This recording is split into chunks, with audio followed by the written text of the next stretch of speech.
Parkour adalah seni berpindah tempat dari poin A ke poin B secara efisien dan cepat dengan menggunakan potensi tubuh manusia. Jadi dulu itu ada seseorang yang bernama Jos Hebert yang berasal dari Prancis, yang mana dia itu menemukan metode seperti latihan untuk melewati halang rintang.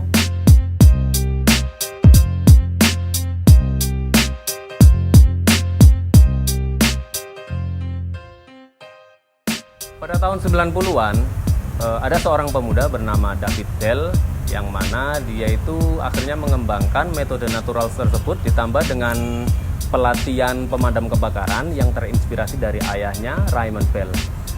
Di situ, metode natural tersebut akhirnya diterapkan juga di lingkungan perkotaan, di lingkungan rumahnya juga bersama teman-temannya. Dan dari situlah akhirnya terbentuk dan tercetus kata parkour Dukung Batong.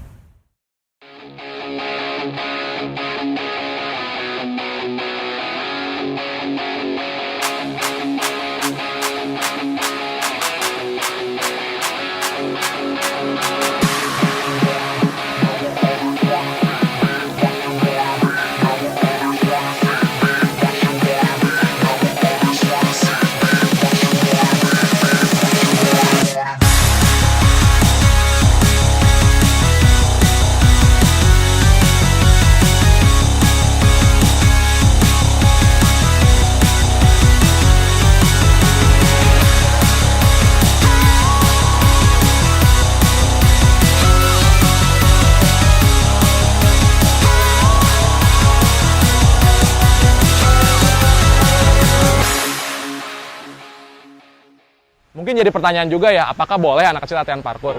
Pada dasarnya jawabannya adalah boleh dan sangat boleh. Karena kalau kita ngelihat ke TK gitu, taman kanak-kanak atau tempat bermain, prinsip yang mereka pakai itu sebenarnya mereka melakukan parkour. Karena parkour sendiri itu, yang orang awam itu kan kenalnya lompat dari gedung ke gedung, yang dimana itu bahaya dan ekstrim. Sebenarnya parkour itu nggak melulu harus seperti itu.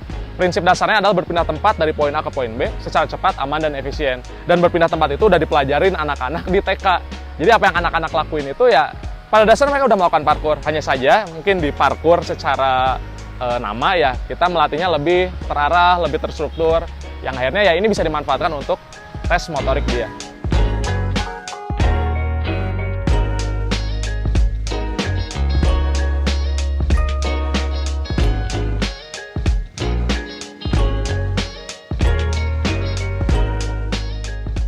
Yang saya pahami tentang kinerja motorik anak itu adalah kemampuan dia untuk bergerak menggunakan tubuhnya ya, terus tangan sama kakinya. Terus nanti juga menyambung tentang koordinasi geraknya antara tangan, kaki, dan mata dia. Berkaitan tentang motorik buat anak, waktu itu pernah belajar 1 semester waktu kuliah.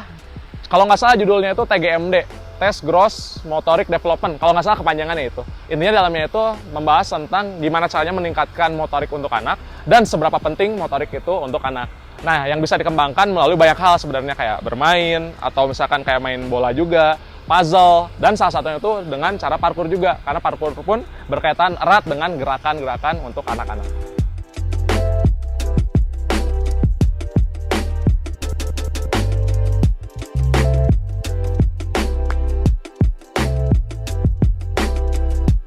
Perkembangan pada anak ya. Kalau perkembangan pada anak itu kalau di teori psikologi kita perkembangannya melalui 3 aspek. Ada aspek kognitif, yaitu tentang pikiran. Kedua ada aspek afektif, yaitu tentang perasaan. Dan juga yang ketiga ada aspek psikomotorik atau tentang pergerakan motorik kita. Pergerakan motorik secara tubuh itu seperti apa pada anak gitu ya. Nah, kenapa parkour? Karena di parkour itu kan ini juga bergerak ya. Bergerak itu juga melatih ketiga aspek perkembangan pada anak tadi. Ada kognitif, afektif, dan juga psikomotorik. Nah, dari sisi psikomotorik dulu, psikomotorik itu kan yang jelas bergerak ya, melatih aktivitas fisik anak-anak. Nah, kalau dari segi afektif, mereka kan bertemu dengan teman-teman mereka yang juga berlatih parkour. Itu juga melatih kemampuan mereka dalam bersosialisasi dengan teman-temannya. Nah, dalam segi kognitif, di parkour itu kan juga mengajarkan bagaimana kita melatih suatu rintangan secepat mungkin dan seefisien mungkin. Nah, itu juga melatih kreativitas anak untuk bagaimana cara mereka melewati rintangan yang ada di depan mereka tersebut gitu.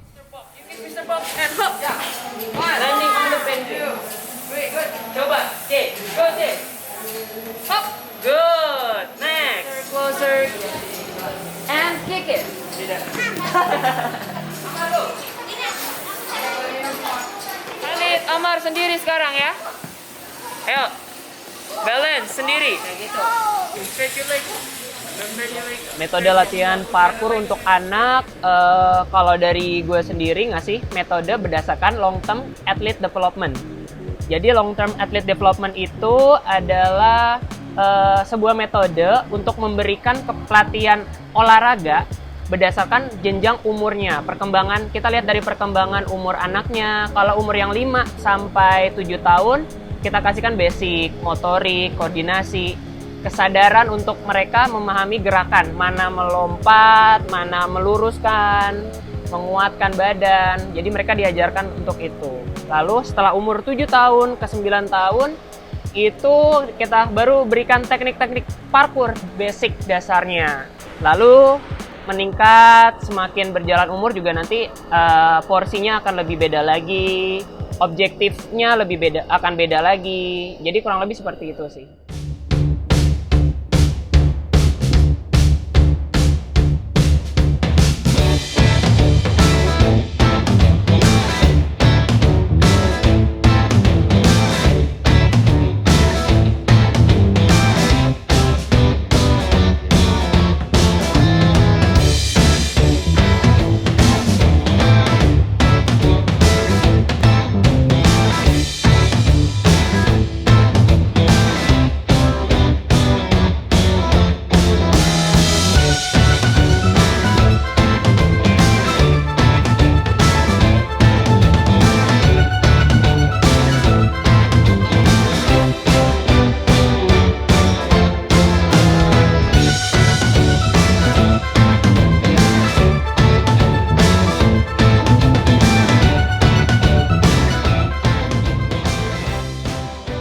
Parkour adalah rolling.